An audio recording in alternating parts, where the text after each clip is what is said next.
Turbine systems, check. Reactor, stable. Life support, nominal. Comms are dirty but holding. Nav lock, no beacons, no return address. Power green across the board. Mic is hot. Weather sweep, three stops. Currently at New Babbage, it's minus 101 degrees Celsius, clear skies, excellent visibility, sunrise in 72 minutes. If you're running cargo, run it now. The ice doesn't care about your schedule. At Stag's Rut, it's 228 degrees, clear skies, and good visibility. Sunset in 23 minutes. You've got a short window before the heat starts eating your margins. Don't loiter. Don't brag. Currently, at Lorville, it's 17 degrees and the sky's angry. Severe storms indicated with easterly winds at 80 knots. Pressure's falling hard. Supercells are building up the industrial belt, fed by a heavy metal-rich atmosphere and the kind of pollution that turns rain into a problem you can hear on your hull. Expect microbursts and the violent downdrafts on approach. If you're flying anything with exposed intakes, or you're overdue on maintenance, this is where the engines start coughing and corrosion starts writing love letters to your airframe. Keep your speed up, mind your verticals, and don't trust smooth air just because the cockpit looks calm. Your sunset is in 62 minutes. That's the sky. Now, here's the ground. This is Fast Forecast, Stormcell Radio, broadcasting on 27.3 terahertz. If you can hear me, you're already outside the fences. Call in now on Discord at Fast Forecast. Remember, truth rides the static. Now, before we get into tonight's stories, let's address the obvious. This, ladies and gentlemen, Stormcell Radio exists because, as of today, the official channels have stopped being channels. They've become filters. They've become fences, and the people holding the switches started acting like silence is the same thing as safety. Somewhere along the line, moderation turned into message control. Questions got buried. Reports got scrubbed. Whole conversations disappeared because they made the wrong people uncomfortable. Not because they were false, but because they were inconvenient. So, we did what anyone does when the airlocks start closing. We went underground. This time, no sponsors, no handlers, no approved talking points. Just a terrapin, a mic, and a frequency no one can claim. We're broadcasting live because live can't be edited after the fact. Live can't be quietly rewritten. We've been up a while. Live can't be quietly rewritten while you're asleep. If you're hearing me right now, it means you found the gap in the net, and it means you're already outside of the fences. Welcome. Tonight we've got three stories. Three different kinds of failure, and a whole lot of people pretending it's normal. Story one, and if you fly under the UE paint, you're going to want to listen.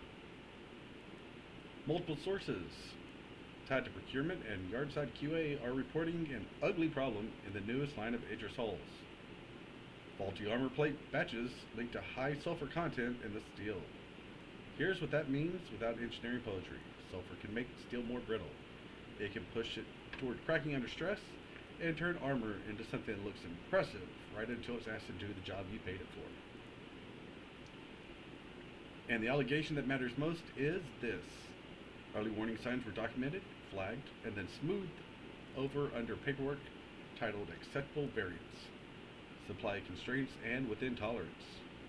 Whatever phrase makes a problem sound like a statistic. Because they aren't flying your ships, you are. And everything looks great until a pirate fires one of their rounds through that pretty Idris hull.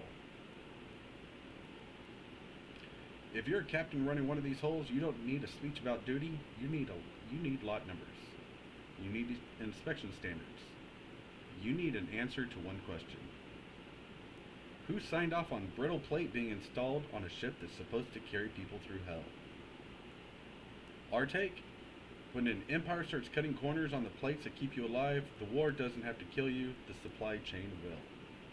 If you're out in the yards and you've got documentation, you know where to find me. 27.3 terahertz, outside the fences. Story 2 brings us to Terra. The kind of place that believes it's the center of the universe, and that's right. Up until the bill comes to. Reports out of Terra indicate protests are escalating over the new tax measures, with organizers calling it extraction, not government. Officials are calling it necessary revenue. The streets are calling it we're paying for a machine that doesn't see us.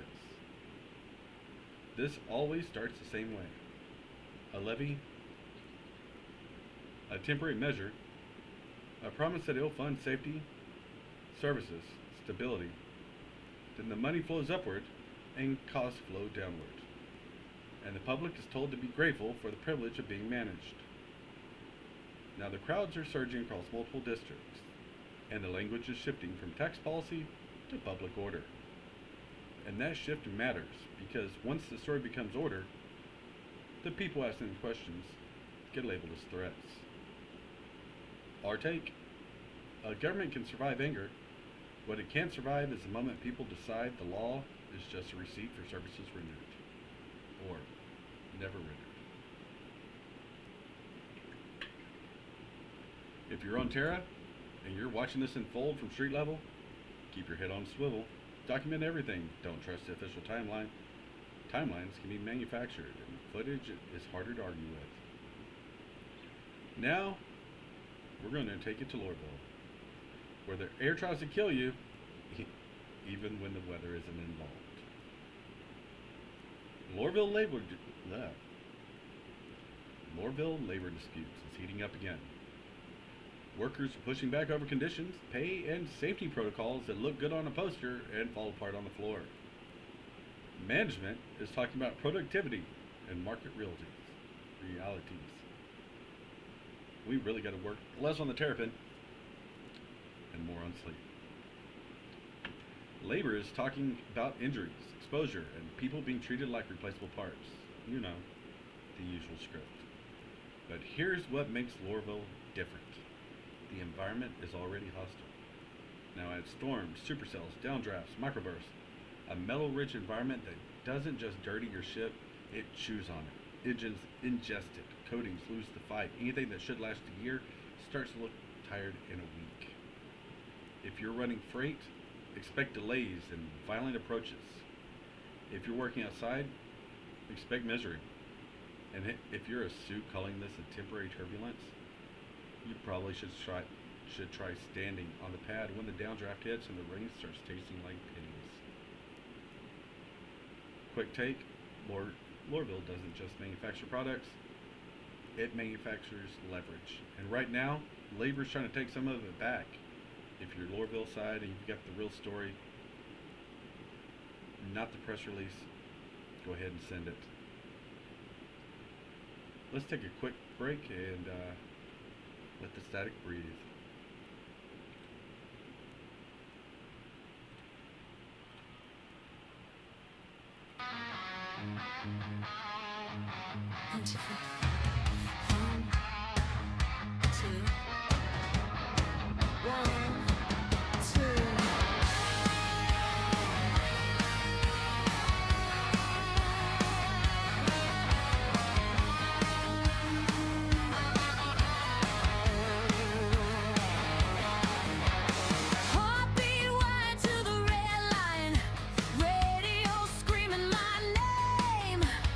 Burn coffee, bad intentions, still dancing with the flame.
never built for comfort, never wired for the tame.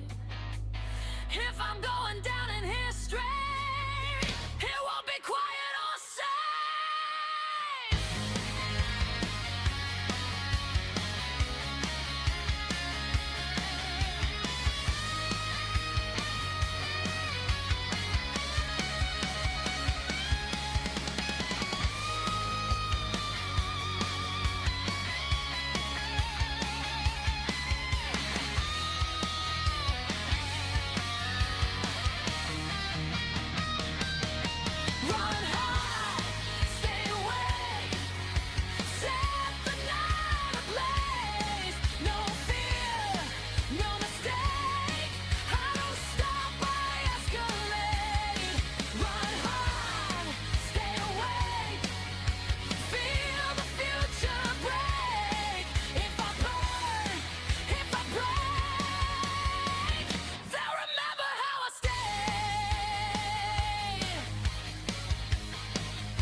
Good.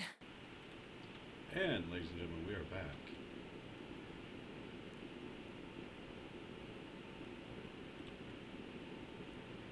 If you got a question, a rumor, a field report, or you just want to argue with me like a civilized adult, call in on Discord, Fast Forecast. Keep it tight, one question, one hot take, or a piece of evidence. If you got nothing but feelings, save it for a campaign event. Let's go ahead and check the reports. Nothing coming across the line right now.